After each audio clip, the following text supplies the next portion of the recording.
Okay guys, hey, this is Miss Kim. I'm gonna video this so that you can do it at your pace, okay?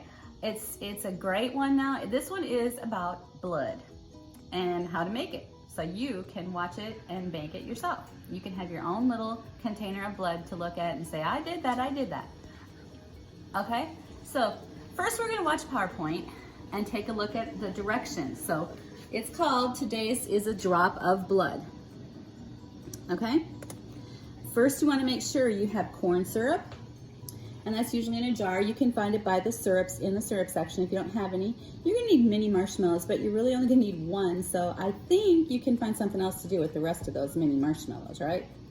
You're gonna need cinnamon red hots, you're gonna need white sprinkles, or if you don't have white sprinkles, it was hard to find, you can use rice.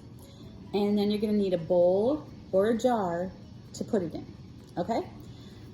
So this will be what we're gonna do next. We're gonna look at a book called A Drop of Blood. It's really an entertaining book, and yes, you may please put it on your reading log. Okay, I'll let you know that information at the end. So these will be the directions that we're gonna do. You're gonna take out your bowl or your jar and set it on your counter.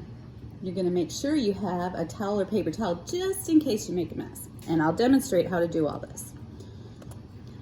So you're going to carefully pour the corn syrup in your container. You can put it in your bowl or your jar. The corn syrup is going to represent the plasma in your bodies. Then next, you're going to take the red hots or cinnamon candies, whatever you have, and you're going to put about 20 red hots into the container. And the red blood cells make up about 40% of your blood. So make sure you use a lot of those little red blood cells, the little red candies, okay? The next one you're gonna do is the white blood cells in your body. And those are the marshmallows. So you're gonna take one marshmallow and you're gonna put one marshmallow in because there's only one white blood cell for every 700 red blood cells. So you don't need to use as many of the marshmallows. That's why I was saying I bet you can figure out something else to do with those marshmallows. I know Rice Krispies work well. And finally, the platelets. So the sprinkles represent the platelets in your bodies. And you can be colorful, whatever you have. You can use rice, or you'll see what I have. I have these little white pearls. You can use white sprinkles or colorful sprinkles, whatever you have to use. And then this is what it's gonna look like. And since the corn syrup is so thick, it's going to be really cool how it looks. It's going to stand there, and I'm going to bring this mine to the classroom, and it'll stand there like we have everything else right next to the shark and the bird's nests and everything else that we put on the science shelf. Okay, so that's what we'll go through after we look at this book. It's really entertaining. A Drop of Blood by Paul Showers, illustrated by Edward Miller. A drop of blood. Oh, there's blood in your arms and your legs. There's blood in your fingers and your toes. And once in a while, when a game gets too rough, you'll find that there's blood in your nose. There is blood everywhere inside your body. When you cut yourself, you make a hole in your skin. Blood leaks out through the hole. If the cut is small, it soon stops bleeding. You don't have to cut yourself or bump yourself to find out where the blood is. You can see where it is. You can look at your blood with a flashlight. Go to the bathroom tonight and shut the door. Turn on the flashlight in the dark. Hold your fingers over the light. What color are they? Look in the mirror in the dark. Hold the flashlight behind your ear. What color is your ear? Shine the flashlight in your mouth. What color are your cheeks? The blood in your fingers and your ear and your cheeks makes them look red. Blood is red because it is full of tiny red cells that float in a watery fluid called plasma. The red cells are very tiny. There are hundreds and thousands and millions of them in a single drop of blood. Red cells are too small to see with your eye. You have to look at them under a microscope. Then the red cells look like this, round and flat, thin in the middle, thick around the edge, something like tiny donuts without any holes. The blood is always moving inside your body. Your heart pumps it and keeps it moving. It moves through little tubes, your blood vessels. It moves out to the tips of your fingers. It moves up to your head and down to your toes. The red cells in your blood carry oxygen. Oxygen is part of the air you breathe. You cannot see oxygen, but you cannot live without it. Your body has to have oxygen every minute. You breathe oxygen into your lungs. The red cells in your blood take the oxygen from your lungs. The red cells carry the oxygen to every part of your body. They carry oxygen to your muscles, to your bones, your brain, your stomach and intestines, your heart. Your body needs food as well as oxygen. When you eat, the food goes down to your stomach and your intestines. There, the food is changed into a fluid. The fluid moves from your intestines into your blood. You cannot see the food anymore, even under a microscope, but it is in your blood. Your blood takes the food and oxygen to every part of your body.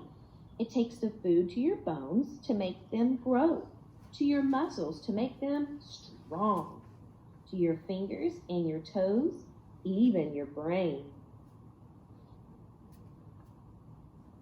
There are white cells in your blood too. They are bigger than red cells. Your blood has fewer white cells than red cells, but there are thousands of white cells in one drop of blood. White cells protect you against disease germs. A white cell wraps itself around a germ and eats it up. Then the germ cannot harm you. Some things in your blood are smaller than the white cells, even smaller than the red cells. They have no color. They are flat and round like little plates. They are called platelets. When you cut your skin, blood runs out. Platelets gather around the cut. They form a plug that helps stops the bleeding. Next, the blood begins to clot. Tiny threads called fibrin form in the plasma. The fibrin threads make a net across the cut. Red cells and white cells are caught in the net. Soon the net becomes thick with red and white cells. A clot has formed.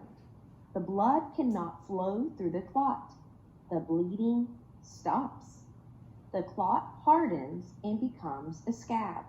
Later, new skin will grow under the scab and close the cut. Little people do not need much blood. Kathy is 1 year old. She weighs 24 pounds. She has about 1.5 pints of blood in her body. That is less than 1 quart. Big people need more blood. Russell is 11 years old. He weighs 88 pounds. He has about 5.5 pints of blood in his body. That is a little less than 3 quarts. An adult who is 6 feet tall and weighs 180 pounds has about 11 pints of blood. 11 pints are the same as 5.5 quarts. Red cells do not last forever. They wear out. White cells and platelets wear out too, but your body makes new red and white cells and new platelets every day. When you cut yourself, you lose some blood. You lose red cells and white cells. You lose platelets. But that doesn't matter. Your body has plenty of new ones to take their place. It keeps making new ones all the time. Sometimes I cut my finger, sometimes I scrape my knee, sometimes a drop or two of blood comes dripping out of me. That means I lose some platelets, some white cells, and some red.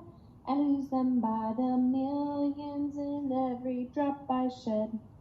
But I don't get excited about my bleeding skin. For all the blood that oozes out, there's plenty more that's in. Find out more about blood. You have 100,000 kilometers of blood vessels in your body.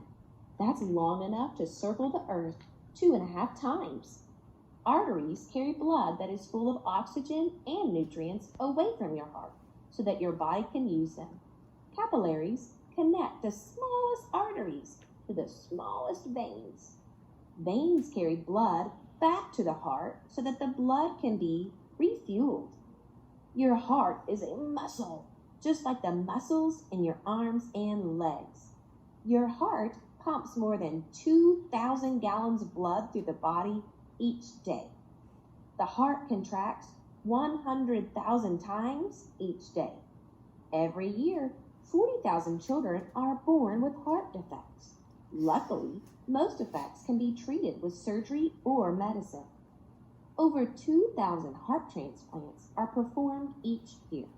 When a person's heart stops working, doctors can remove the unhealthy heart and replace it with a healthy heart. How to make sure your heart stays healthy. Don't smoke. Eat a healthy diet. Candies, sugary soda, and salty foods can lead to heart disease when you're older. Fruits, vegetables, lean meats, and fish have the nutrients that can help you grow up to be a healthy adult. Be active. Running and jumping and walking outside or in the school gym will help your heart and body grow strong. Have checkups regularly. Your doctor can help you learn about how your heart works and what you can do to help it stay healthy. Okay, so the name of the book again was A Drop of Blood, and you can write it on your reading log, and it was 30 pages. It gave us a lot of information about blood, probably some of it you already know, but I think that's pretty cool. We have so much blood in our body. So now we're going to take and do our little blood experiment. You can have the corn syrup out, and I've opened mine up. You can tell it's really thick. It won't pour out really easily. So if you have a bottle, I would try and use a funnel, which is what I'm going to do. And I'm not going to fill the bottle up because I'm going to add some other things in here. So I'm pouring some in here. I'm going to probably fill it part way. And then I'm going to add my other items. And remember, this is your plasma. And it's taking its time getting in here. So don't worry about it. If you spill, I have paper towels here, so that's what I'm going to use if I make a mess.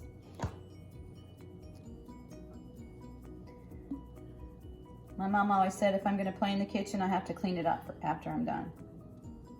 Otherwise, I couldn't be in the kitchen. Okay, so I'm probably going to use most of this bottle of syrup, which is good because I never use it for anything else. I'm going to make sure I have a lid for my bottle. And you can see that it's pouring and pouring and going in. Now probably your plasma isn't the same color as this corn syrup, right? It's probably a different color. What color do you think it might be? Maybe a reddish color? Okay, so next I'm gonna put in 1 marshmallow, because remember it said there were 700 red blood cells for every white blood cell. So here's my red blood cells I'm putting in. I'm gonna put in the whole jar. I'm gonna try and put in the whole jar.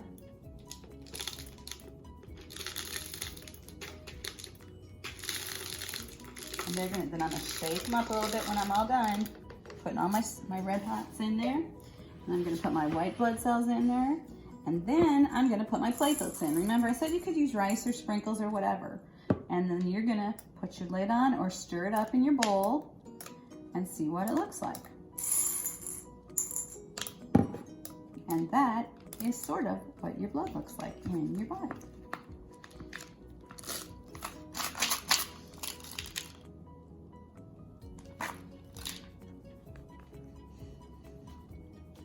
And there they start floating. They're floating. I'm making sure the lid's on really tight because I don't want it to go anywhere. And there they go. They're moving. Remember she said that the white blood cells eat the germs. So that's pretty cool too. Want to make sure our white blood cells and our red blood cells are all healthy and fed. So eating a healthy diet, getting some exercise, even in this quarantine kind of thing, we have to get outside and go for walks and go ride our bikes. Get some fresh air, okay? So this is gonna be in my classroom from now on, and it's gonna be there so that we can all remember what we did during science during the quarantine. Okay? Everybody have a great afternoon. Bye, I'll see you tomorrow.